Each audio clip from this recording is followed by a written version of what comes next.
Assalamualaikum warahmatullahi wabarakatuh. Alhamdulillahirabbil alamin wa bihi nasta'in wa ala umuri dunya waddin wassalatu wassalamu ala asyrafil anbiya'i wal mursalin wa ala alihi washabihi ajmain amma ba'du. Puji dan syukur kita panjatkan kehadirat Allah Subhanahu wa taala karena berkat rahmat dan karunia-Nya kita dapat mempelajari kembali materi yang sangat penting dalam dunia kerja modern. Salah satunya yaitu pelatihan dan pengembangan sumber daya manusia. Yang terhormat Bapak Dosen Asep Raffiuddin SEMM selaku dosen pengampu mata kuliah Manajemen Sumber Daya Manusia. Pada kesempatan ini saya akan memaparkan kembali materi yang telah dipelajari pada semester 5. Materi ini tidak hanya relevan bagi organisasi besar, tetapi juga untuk setiap lembaga dan individu yang ingin terus berkembang serta mampu beradaptasi dengan perubahan zaman.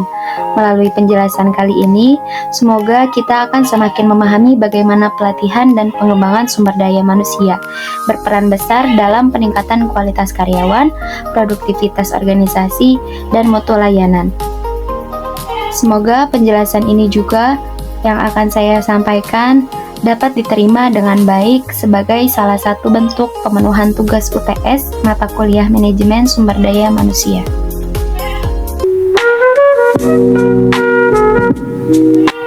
Sebelumnya, perkenalkan nama saya Ristia Afriliani dengan NIM 61201230665 dari kelas RA 11 Manajemen semester 5.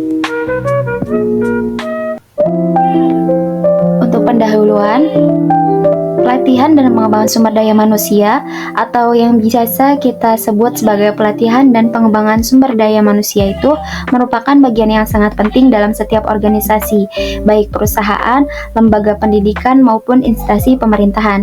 Dalam menghadapi perkembangan teknologi, perubahan kebutuhan pelanggan, dan ketatnya persaingan dunia kerja, perusahaan dituntut untuk memiliki SDM yang bukan hanya mampu bekerja, tetapi juga mampu berkembang dan beradaptasi secara cepat. Dalam konteks ini, pelatihan berfungsi untuk meningkatkan kemampuan kerja karyawan pada saat ini, sedangkan pengembangan SDM itu berfungsi untuk membentuk kompetisi masa depan karyawan agar mereka siap menerima tanggung jawab yang lebih besar.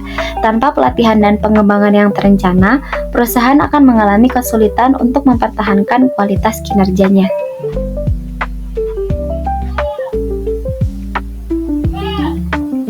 Selanjutnya ada pengertian pelatihan dan pengembangan sumber daya manusia. Pelatihan menurut penelitian dari Yusuf dan Hendra tahun 2023 dari Universitas Jambi, pelatihan adalah proses sistematis yang dirancang untuk meningkatkan kemampuan, pengetahuan, serta keterampilan karyawan agar mereka dapat bekerja sesuai standar yang diharapkan organisasi. Pelatihan ini cenderung bersifat praktis dan berorientasi pada pekerjaan yang sedang dijalankan. Misalnya, pelatihan penggunaan mesin baru, pelatihan sistem aplikasi, atau pelatihan pelayanan pelangganan. Sementara itu, untuk pengembangan sumber daya memiliki cakupan yang lebih luas. Menurut Nurida Abdul Qadir tahun 2024, pengembangan sumber daya adalah proses jangka panjang yang bertujuan membentuk kompetisi dan karakter karyawan agar mereka memiliki potensi untuk berkembang dalam karir, termasuk pengembangan kepemimpinan, kemampuan mengambil keputusan, dan kemampuan menghadapi tantangan kompleks. Pengembangan ini biasanya tidak hanya berfokus pada keterampilan teknis, tetapi juga pada penguatan soft skill seperti komunikasi, kerja sama tim, dan manajemen konflik.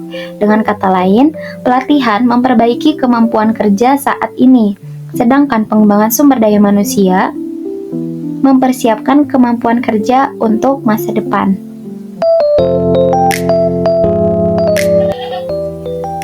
Tujuan dari pelatihan dan pengembangan SDM itu sangat berkaitan dengan peningkatan kualitas kerja. Yang pertama, pelatihan dilakukan untuk meningkatkan keterampilan teknis dan pengetahuan karyawan agar dapat menjalankan tugas secara optimal. Yang kedua, pelatihan dan pengembangan juga bertujuan mempersiapkan karyawan agar mampu beradaptasi dengan perubahan teknologi. prosedur kerja baru, dan peningkatan standar pelayanan. Selain itu, berdasarkan penelitian dari Muhlis, Dirham, dan Dwi tahun 2024 dari PT Pos Indonesia Cabang Palopo, pelatihan terbukti mampu meningkatkan produktivitas pekerjaan secara langsung. Karyawan menjadi lebih cepat, lebih tepat, dan lebih percaya diri dalam bekerja. Dari sisi manajemen sendiri, pelatihan itu membantu mengurangi tingkat kesalahan kerja, menurunkan biaya operasional, dan meningkatkan kualitas layanan. Jadi secara umum tujuan utamanya adalah menciptakan sumber daya manusia yang kompeten, memiliki motivasi tinggi, dan mampu memberikan kontribusi maksimal kepada organisasinya. Lalu manfaat pelatihan dan pengembangan sumber daya manusia dapat dibagi menjadi dua. Yang pertama, manfaatnya bagi perusahaan. Yang pertama, pelatihan dapat meningkatkan kualitas kinerja secara keseluruhan. Yang kedua, pekerjaan menjadi lebih efisien karena karyawan memahami cara kerja yang tepat. Yang ketiga, pelatihan dapat menciptakan budaya kerja yang lebih positif sehingga karyawan menjadi lebih disiplin, lebih memahami tujuan organisasi, dan lebih siap menghadapi perubahan. Bewan sendiri, pelatihan itu memberikan dampak yang sangat penting untuk karir mereka.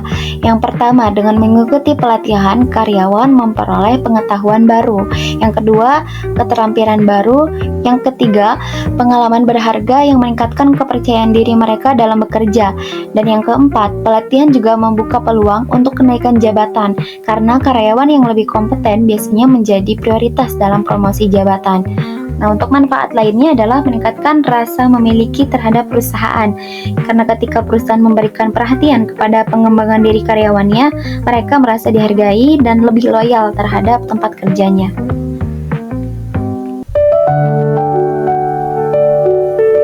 Nah, untuk bentuk-bentuk pelatihan dan pengembangan SDM-nya, berdasarkan beberapa kajian literatur seperti Khairunisa dan rekan-rekan tahun 2024, pelatihan dapat dibagi menjadi beberapa jenis.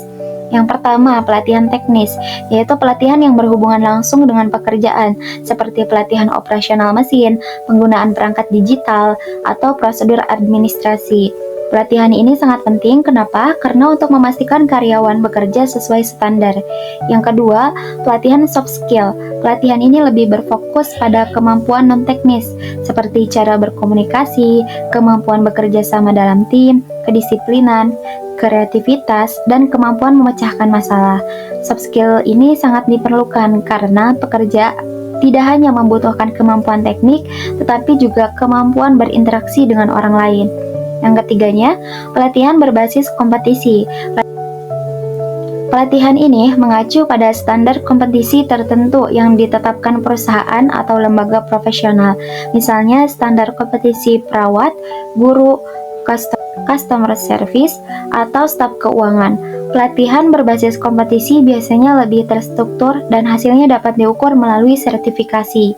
Nah, yang keempat, program pengembangan karir.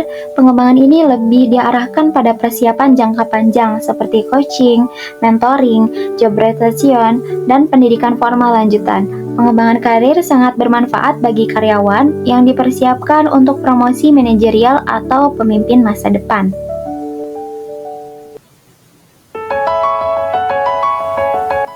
Nah, selanjutnya ada proses pelatihan dan pengembangan SDM. Untuk menghasilkan pelatihan yang efektif, perusahaan harus melakukan proses yang terencana. Yusuf dan Hendra tahun 2023 menjelaskan bahwa proses pelatihan terdiri dari 4 tahapan utama. 4 tahapan utama apa aja menurut Yusuf dan Hendra tahun 2023? Pertama adalah analisis kebutuhan pelatihan. Pada tahapan ini, perusahaan melatih apa saja yang dibutuhkan organisasi dan kompetisi apa yang perlu ditingkatkan dari karyawan. Analisis ini dapat dilakukan melalui penilaian kinerja, survei, atau observasi langsung. Untuk tahapan kedua, yaitu perencanaan pelatihan. Pada tahapan ini, perusahaan menentukan tujuan yang ingin dicapai, metode yang digunakan, instruktur, peserta pelatihan, jadwal pelatihan, dan anggaran biaya. Perencanaan yang baik akan membuat pelatihan berjalan dengan lancar. Tahapan yang ketiga adalah pelaksanaan pelatihan. Nah, pelaksanaan pelatihan ini bisa dilakukan melalui berbagai metode, seperti ceramah, video, demonstrasi langsung, simulasi, studi kasus, diskusi kelompok, ataupun pelatihan berbasis komputer. Untuk tahapan yang keempat adalah evaluasi pelatihan. Evaluasi dilakukan untuk mengetahui apakah pelatihan memberikan dampak positif bagi karyawan dan perusahaan, dan evaluasi juga dapat dilakukan melalui tes penilaian kinerja seperti pelatihan maupun umpan balik dari peserta. Evaluasi ini penting agar perusahaan mengetahui efektivitas pelatihan dan dapat memperbaikinya di masa depan.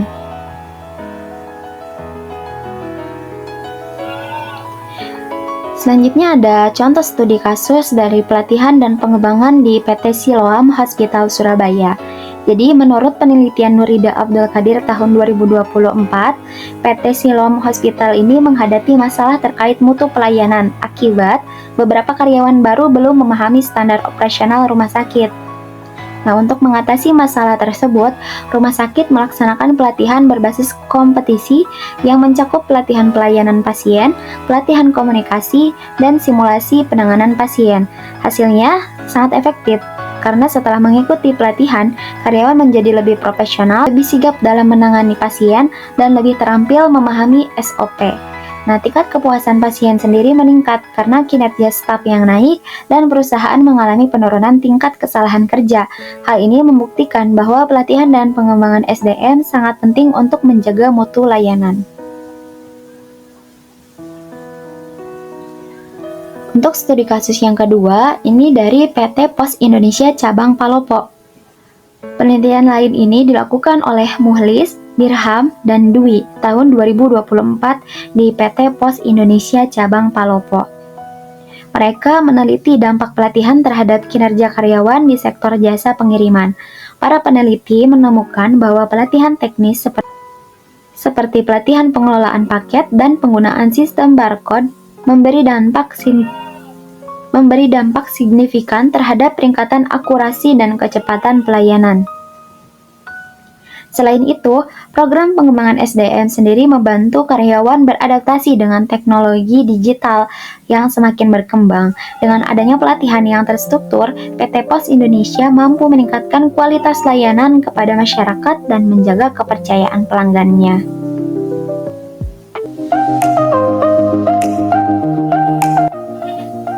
Nah, untuk kesimpulan dari semua materi tadi, jadi pelatihan dan pengembangan SDM adalah proses penting yang tidak dapat dipisahkan dari keberhasilan organisasi.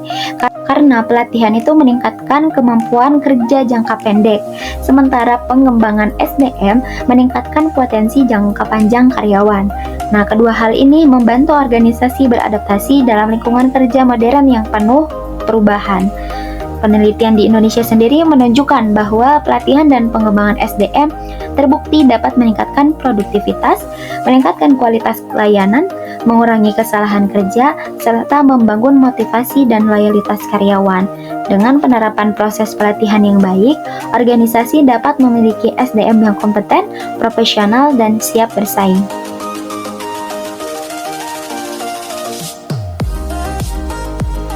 Demikian pemaparan serta penjelasan yang dapat saya sampaikan mengenai pelatihan dan pengembangan sumber daya manusia.